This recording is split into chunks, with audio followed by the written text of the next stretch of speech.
hati di dalam doa.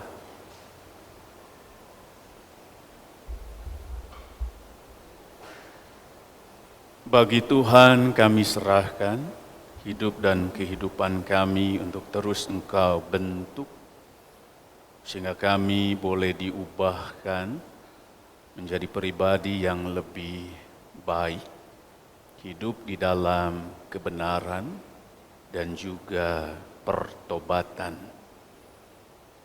Karena itu ya Allah, ketika hari ini kami mau mendengar sabda Tuhan yang akan mengingatkan kami bahwa Mesias sedang datang, dan kami diingatkan, diajak untuk menyambut kedatangan itu di dalam hidup yang mau dibentuk, diubah, hidup yang mengalami pertobatan.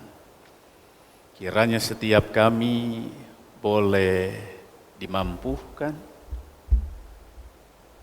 oleh rahmat dan kuasa Roh Kudus, agar sabda Tuhan ini boleh benar-benar kami hayati, kami renungkan, kami pelihara, kami ingat, terlebih kami lakukan dalam kehidupan kami.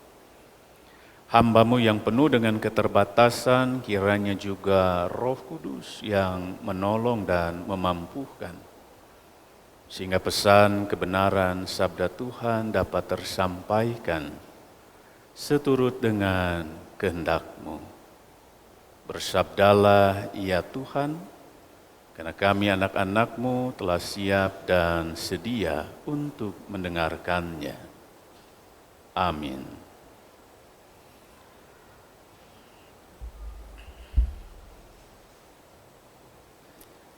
Pembacaan Alkitab dari Injil Matius. Injil Matius pasal yang ketiga, ayat yang pertama sampai dengan ayat yang ke-12.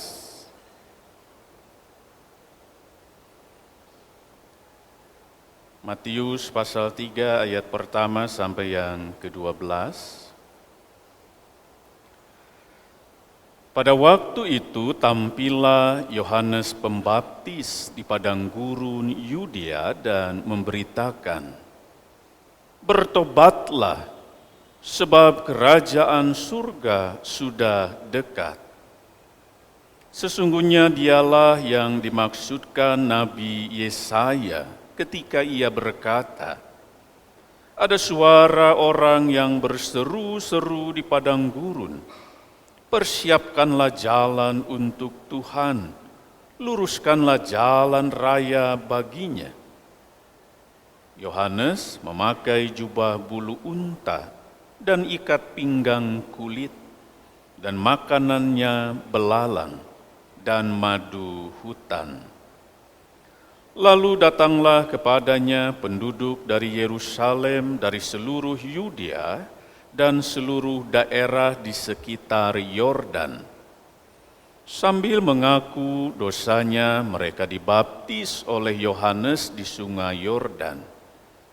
Ketika ia melihat banyak orang Farisi dan orang Saduki datang untuk dibaptis, berkatalah ia kepada mereka, "Hai kamu keturunan ular berbisa, siapakah yang memperingatkan kamu supaya melarikan diri dari murka yang akan datang? Jadi hasilkanlah buah yang sesuai dengan pertobatan. Janganlah mengira bahwa kamu dapat berkata dalam hatimu, 'Abraham adalah bapa leluhur kami.' Karena aku berkata kepadamu, Allah dapat menjadikan anak-anak bagi Abraham dari batu-batu ini.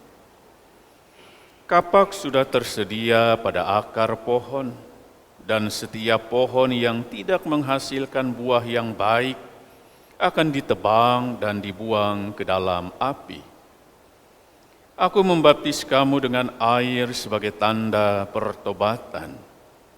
Tetapi Ia yang datang kemudian setelah aku lebih berkuasa daripada aku, dan aku tidak layak melepaskan kasutnya.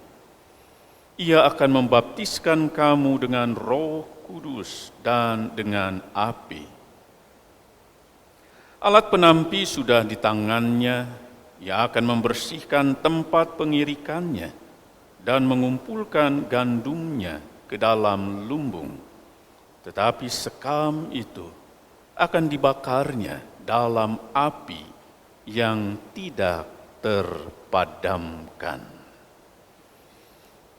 Berbahagialah setiap orang yang mendengarkan firman Tuhan, memelihara serta melakukan di dalam hidupnya. Maranatha.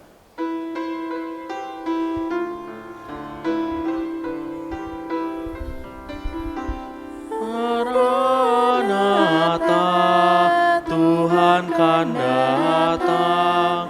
Maranatha, terpuji Sang Raja. Maranatha, Tuhan kan datang. Maranatha, terpuji Sang Raja.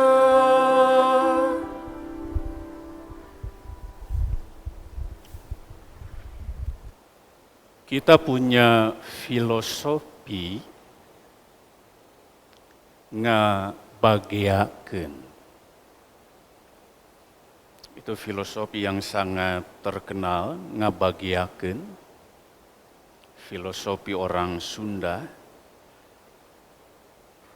Filosofi ini berbicara bagaimana kita memperlakukan orang lain itu dengan keramahan. Bagaimana kita memberikan penghormatan, penghargaan yang pas dan pantas. Bagaimana kita memberi penerimaan terhadap orang asing, terhadap tamu, terhadap orang yang datang. Karena itu ngabagiakeun tidak hanya sekedar sebuah upaya agar orang yang datang, hadir atau berkunjung itu mendapatkan kebahagiaan, rasa gembira, senang, sukacita dengan sambutan kita, dengan penerimaan kita, dengan keramahan kita. Tapi ngabagiakeun juga berbicara tentang apa yang seharusnya. Naon anu sakuduna dilakukan. Tentu ada banyak hal baik dalam filosofi ngabagiakeun, karena ini hendak mengingatkan tamu kudu dijamu. Tamu itu harus dijamu. Nyambut ku lembut. Menyambut tamu itu harus dengan kelembutan.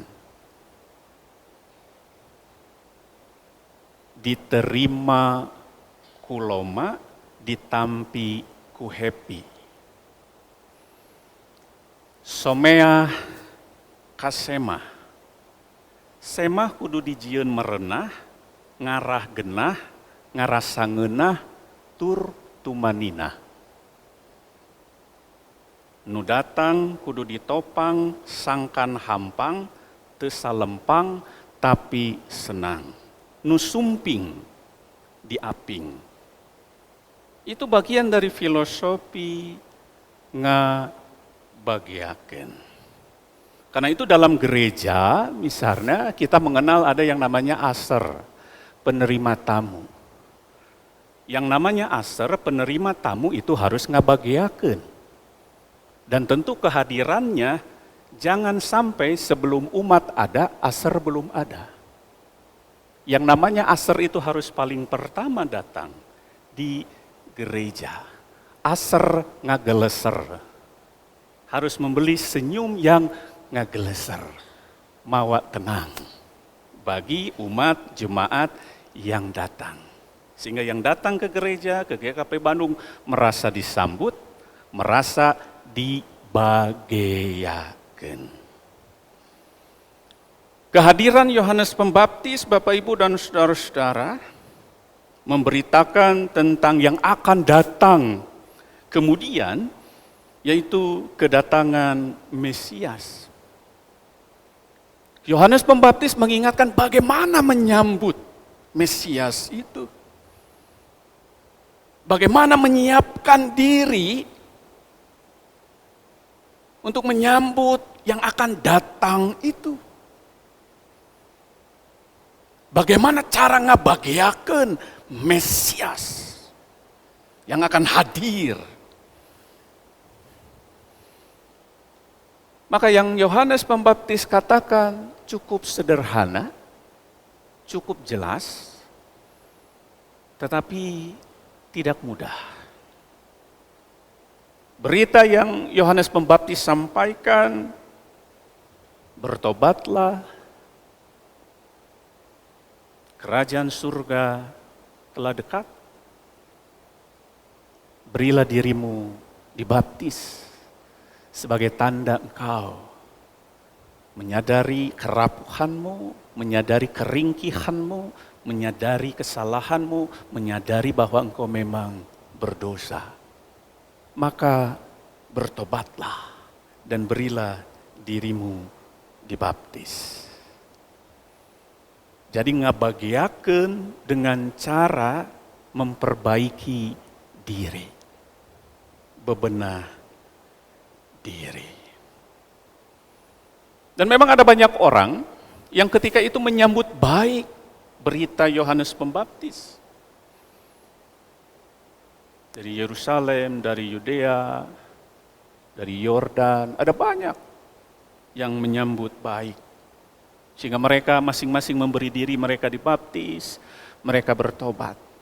Termasuk orang Farisi dan orang Saduki, rupa-rupanya juga merespon berita dari Yohanes Pembaptis. Dan mereka juga mau dibaptis. Tetapi persoalannya Bapak Ibu Saudara-saudara dalam teks yang kita baca, Yohanes Pembaptis tidak langsung membaptis. Responnya berbeda. Respon kepada orang banyak dengan kepada orang Farisi dan orang Saduki.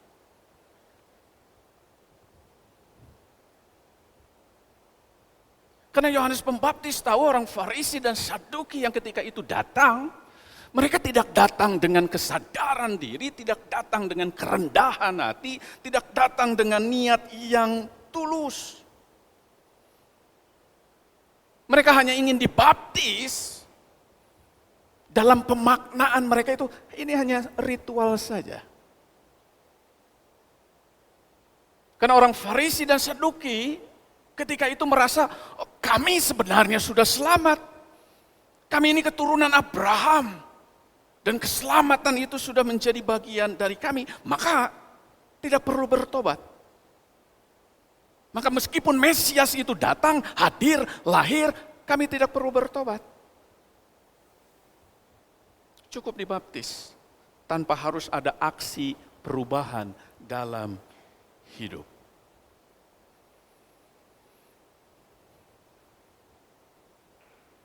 Jadi mau menerima keselamatan tanpa upaya perubahan, tanpa usaha pertobatan. Ini yang namanya ada pemahaman yang keliru. Dalam istilah bahasa Belanda ada kata verdarvengeloof. Ini berbicara tentang iman yang menyimpang secara moral. Tetapi ia tidak merasa ada yang keliru, ia tidak merasa ada yang salah. Verdarvengeloof. Ada istilah lain, anggetasgeloof. Ini menggambarkan seseorang yang imannya tergerus. Makin tergerus setiap hari, makin menipis.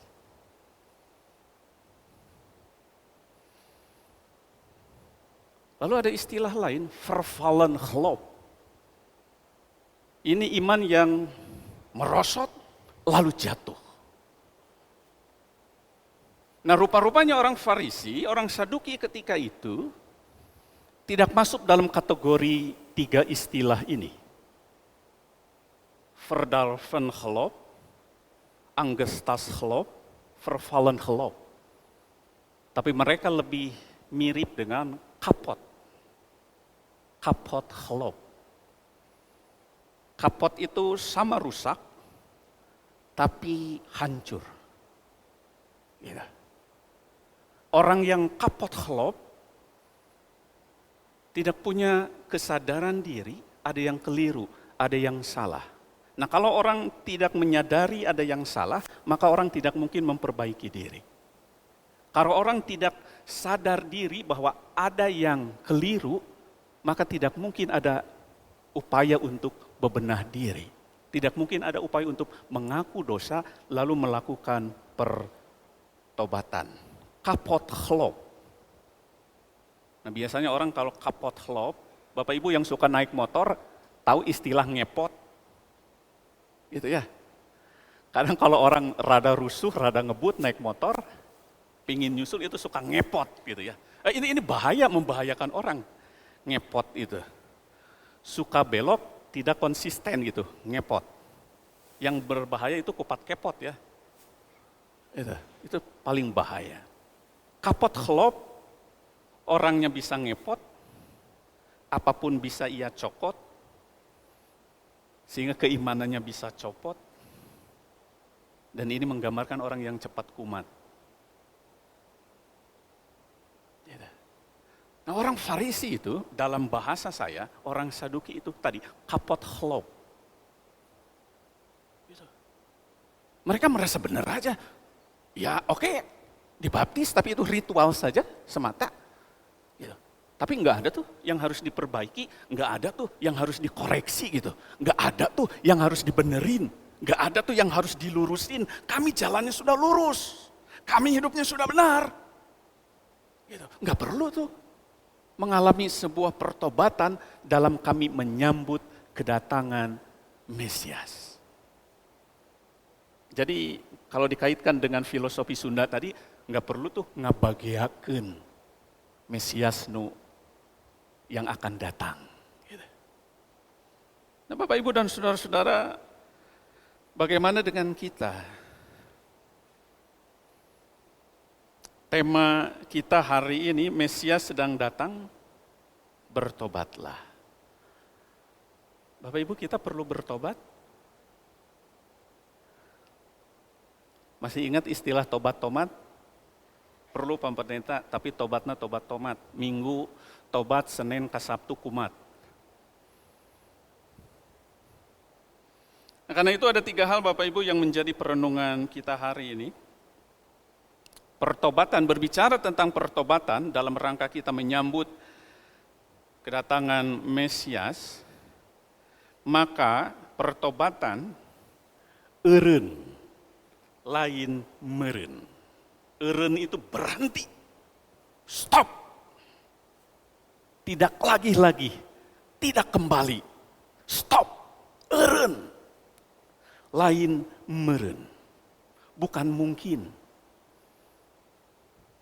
Eureun, berhenti lakukan dosa, eureun lakukan yang jahat, eureun lakukan kebohongan, eureun mengatakan kata-kata kasar, eureun melakukan ketidakadilan, eureun melakukan kekerasan.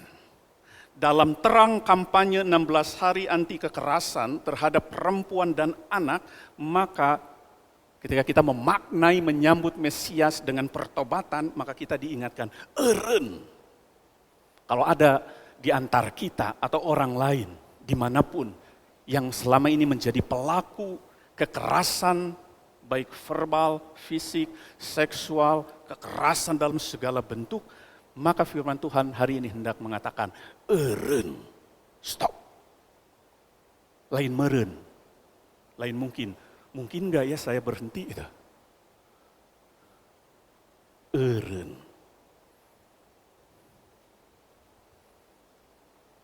Kalau tidak eureun-eureun, maka nasihatnya menjadi kasar. Eureun sia.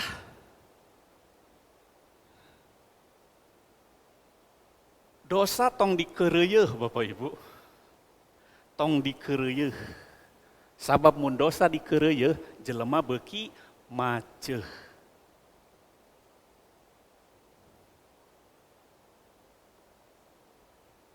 Jadi eureun. Tobat kudu nepi ngarah ditampi. Ulah loba tapi. Ada lagu dari Kidung Kabungahan Enggal, saya lupa nomor berapa. Tapi menurut saya itu mengingatkan kita untuk eureun. Lagunya kira-kira begini. Dengekeun nu doraka, Yesus nampi nu dosa. Gitu. Itu dengekeun. Kita ini kan doraka gitu ya. Eureun tong doraka terus. Yang kedua, Bapak Ibu dan Saudara-saudara, firman Tuhan hari ini hendak mengingatkan pertobatan berarti omean diri lain batur. Omean diri. Dalam bahasa Indonesia, omean itu perbaiki diri, koreksi diri, bebenahi diri, lakukan otokritik, evaluasi diri sendiri. Kecenderungan kita apa? Nyuruh orang lain bertobat. Saya mah henteu salah, nu salah batur. Saya mah udah bener, anu encan bener mah batur. Saya mah geus lempeng hirupna, sudah lurus jalan saya, yang masih belok-belok batur. Gitu. Saya mah enggak perlu bebenah diri, yang perlu bebenah diri batur. Saya mah enggak perlu memperbaiki diri dong, enggak ada yang salah. Orang lain yang perlu memperbaiki diri. Gitu. Padahal pertobatan adalah berbicara tentang bagaimana kita ngomean diri. Sehingga tobat itu sebagai upaya ngaji diri, meriksa diri secara mendalam. Untuk tahu apa yang salah, untuk tahu apa yang keliru selama ini. Omean diri, nu bengkok jadi lurus, nu salah jadi benar, nu hianat jadi satia, nu bohong jadi jujur. Karena pertobatan adalah berbicara tentang bagaimana kita memperbaiki diri, ngomean diri, lain ngomean batur. Kalau kita hanya tertanam dalam otak kita, pertobatan itu ngomean batur, maka kita akan senang dengan lagu tadi tuh. Dengan lagu Sunda tadi. Maka kita akan tunjuk, dengekeun nu doraka, gitu. Lain kita, aku gitu. Tapi nunjuk orang lain gitu. Nu doraka, kita enggak doraka. Orang Farisi yang menerima berita dari Yohanes Pembaptis, sekali lagi, Yohanes Pembaptis tahu bahwa mereka belum memaknai apa artinya menyambut Mesias dengan benar. Mereka ya mau dibaptis, tetapi mereka tidak memberi diri mereka untuk diomean, untuk diperbaiki. Dan itu persoalannya. Pertobatan itu adalah ngomean diri, lain ngomean batur. Yang ketiga, pertobatan adalah lain soal ngaku tapi laku. Bukan hanya pengakuan, tapi laku hidup.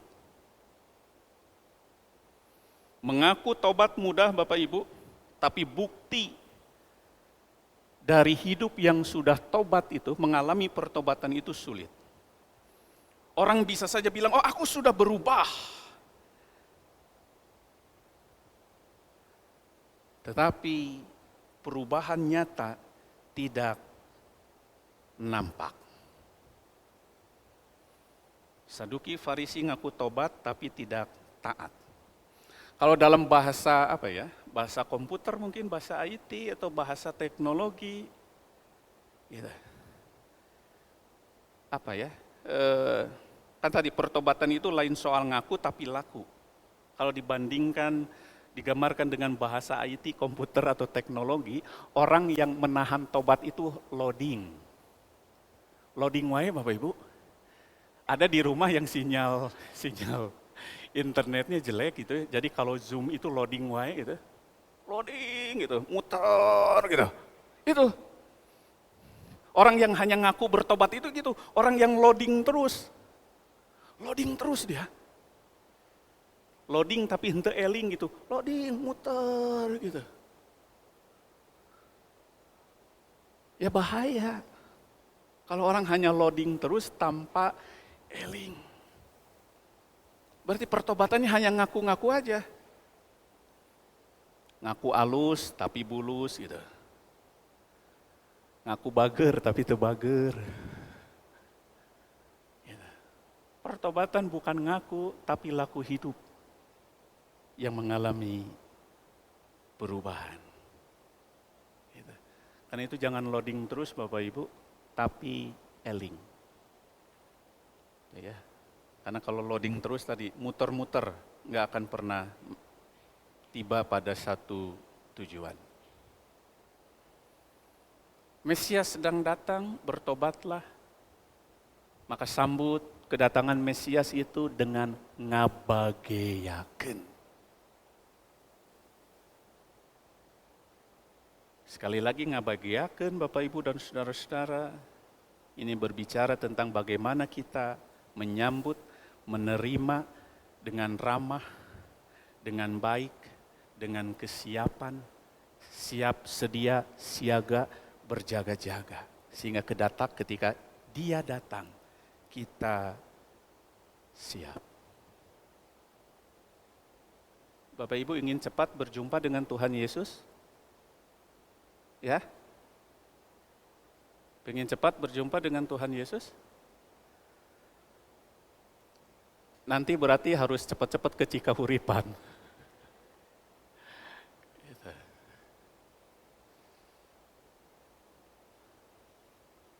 Mari Bapak Ibu dan saudara-saudara, milikilah iman yang benar, pemahaman yang benar, jangan sampai kapot klop. Ya. Tapi berimanlah dengan sungguh. Kita tidak tahu kapan dia datang kedua kali, tetapi mari kita sambut dan terus menyiapkan diri. Ngabagiakeun. Supaya yang kita sambut, yang kita nantikan itu juga bahagia, bagja. Karena melihat kita telah menyiapkan diri. Amin.